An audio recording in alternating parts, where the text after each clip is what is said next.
it's really been a game changer having the mayor on my side. He also does out-of-town visits. It's really kind of a full-time job. Probably makes a better politician than most humans. Thank you so much for coming, Mr. Mayor. This dog is the mayor of a town in California, which raises a few questions around how a human politician can be replaced by an animal. In search of answers, we travel to Idyllwild to shadow Max and his team. I, Max, do swear on my food bowl to faithfully execute my duties as mayor of Idyllwild. So fluffy, thanks for stopping. Let's begin with a brief history. Towns across America have been electing their pets into power for decades.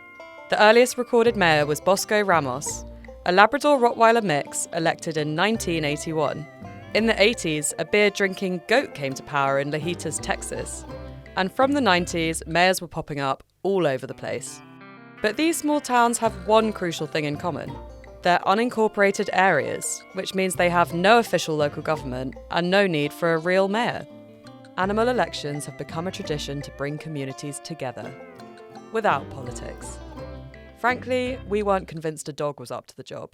But what we discovered with Mayor Max was truly unexpected. Hi there, nice to meet you. This is Mayor Max. Come on in.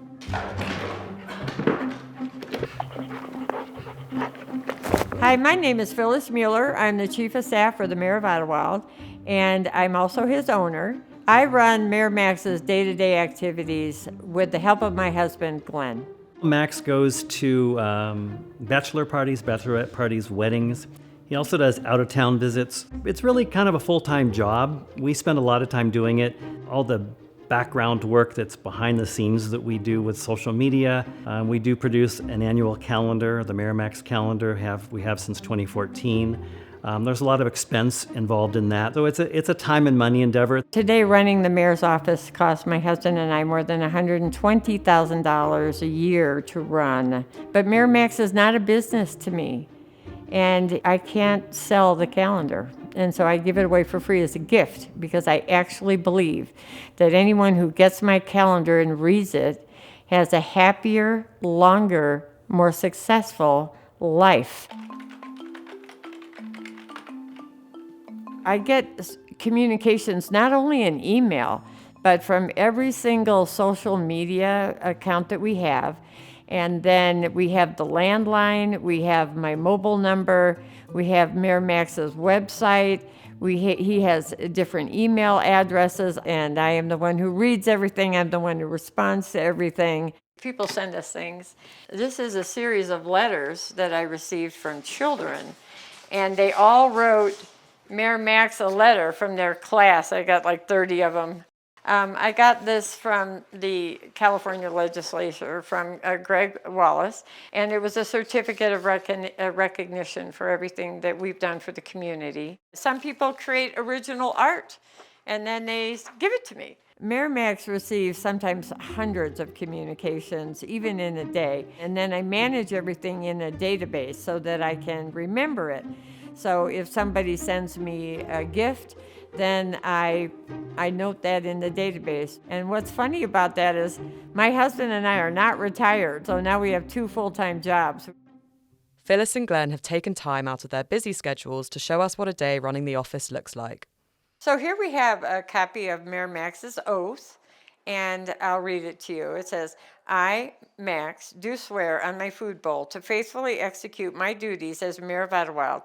I am proud to take this oath, knowing that my human campaign manager went above and beyond to finance this election campaign. I will be a role model as mayor of all canines, felines, and humines, so help me. ARF. So this is closet 1 of the mayor's where we have the ties. What we do is the mayor dresses up every day, and so do the other mayors. In this closet right now, I probably have about 1,000 ties. I buy them 3,000 at a time because I get a better price discount that way. This is known as a mini me or mini max, and I have to buy them 1,200 at a time, and they cost about $8 a piece. And so sometimes I can afford to get them, and sometimes it's more challenging. All right, now we're entering the second closet for the mayor, where I have all the vests for the mayor. So I have the turquoise, green, red, orange, pink on this row. And I have yellow, dark blue, and I have burgundy, and then black and white. Here they come. This is the mayor and vice mayor of Idyllwild coming to work. There we go. We're lifting in the mayor. And now the vice mayor. First on the agenda, a meet and greet downtown. And news of their arrival has spread far and wide. Are these people waiting for Max? Yep. Okay, I have a few quick announcements. I have calendars today for everybody. And I also am deputizing children and dogs. So I have small and large dog ties. And if you want to be in the picture, I can snap it on your phone. Well, do you have anything purple? Honey, you're now an official deputy mayor of Idyllwild, representing Idyllwild where you live. Before we knew anything about Idyllwild, we knew that the mayor we knew about Max. Yep. That is why we came. That's why we came here today, to see the dogs. Max just keeps it like 100% up here so that you know it's just nature and people and being amazing. Like there's no politics here, just be good. These are really cute. We're happy. Probably makes a better politician than most humans. Looks good. Okay. Over here. Look here. That's cute, you guys. All 4 of you look great. This is perfect. Next up, a ribbon cutting ceremony at new local dog boutique Mountain Paws.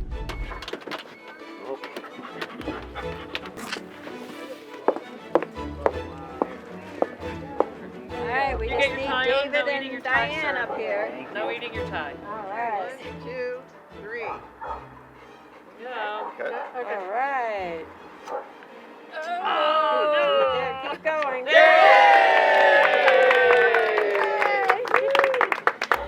You'll be in the paper next week, you guys. Being a new business owner, having a pet store in a town where the dog's the mayor, it's been, it's really been a game changer having the mayor on my side.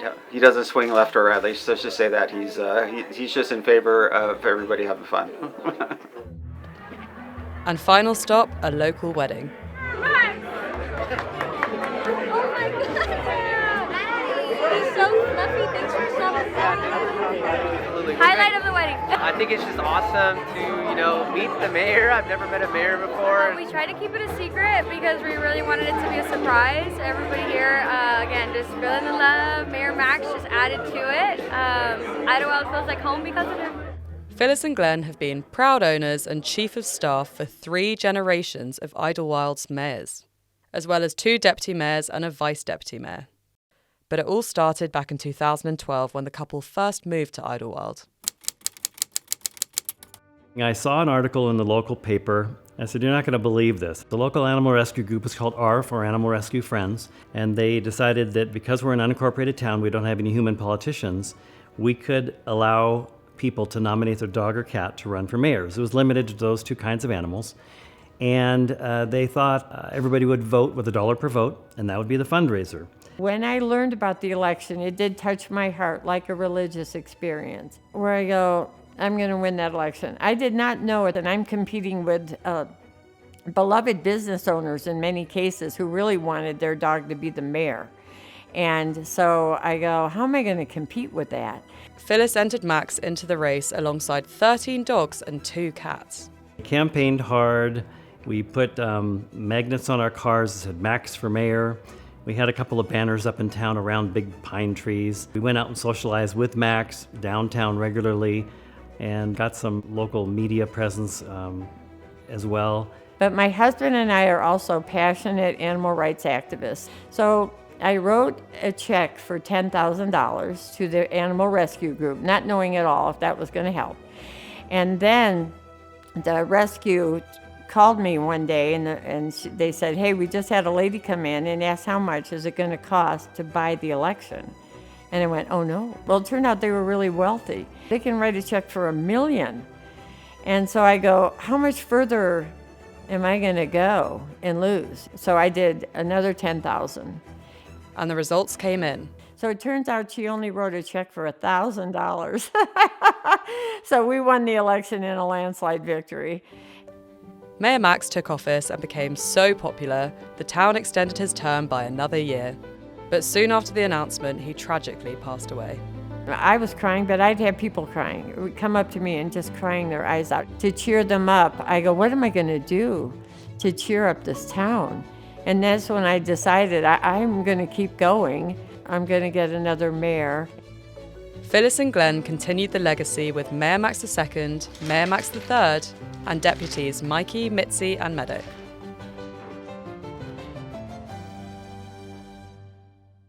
It is something, I think when you're on your purpose line, it's no effort or energy to do it. But the good that we've done for the town might even exceed the good of bigger towns with human politicians, because we've done a lot of good. And Max goes to hospitals, schools, nursing homes. Mayor Max II was so good, he could even lie on a hospital bed with a dying patient at hospice and comfort them. And so I've seen him create joy even in death, which is amazing. And it's just, dogs can do that. All in a day's work, hey Max?